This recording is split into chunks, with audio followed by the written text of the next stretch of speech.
பூமி என்பது முன்னோர்கள் நமக்கு கொடுத்த சொத்தல்ல, வருங்கால தலைமுறையிடம் நாம் வாங்கிய கடன். இந்த வரிகளை நினைவு கூற வேண்டிய நாள் இன்று. உலக சுற்றுச்சூழல் தினத்தை முன்னிட்டு புதிய தலைமுறையின் காலநிலை அணி வழங்கும் இந்த சிறப்பு தொகுப்பை பார்க்கலாம். உலகின் நுரையீரல் எனப்படும் அமேசான் காடுகள் கடந்த 40 ஆண்டுகளில் 5இல் ஒரு பகுதியை இழந்துள்ளன.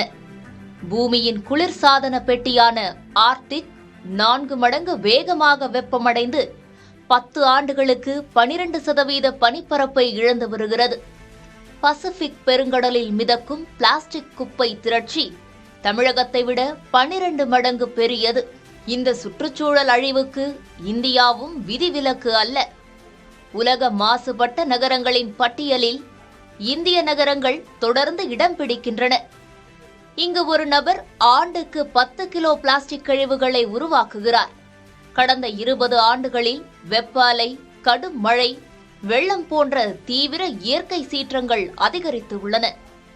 மறுபுறம் இமயமலை மற்றும் மேற்கு தொடர்ச்சி மலைகளில் நடக்கும் குவாரி சுரண்டல்கள் இயற்கை வளங்களை நசுக்குகின்றன.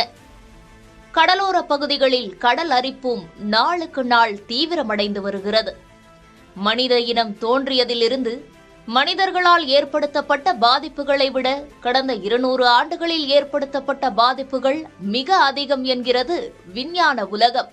இந்த தீவிரத்தை உணர்ந்து சுற்றுச்சூழலை காக்கும் நடவடிக்கையை எடுக்க வேண்டிய கட்டாயத்தில் உலகம் உள்ளது.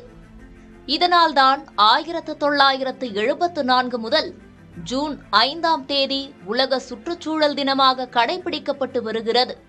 இயற்கையை காப்பது அரசுகளின் கடமை மட்டுமல்ல, நம் ஒவ்வொருவரின் கடமையும் ஆகும்.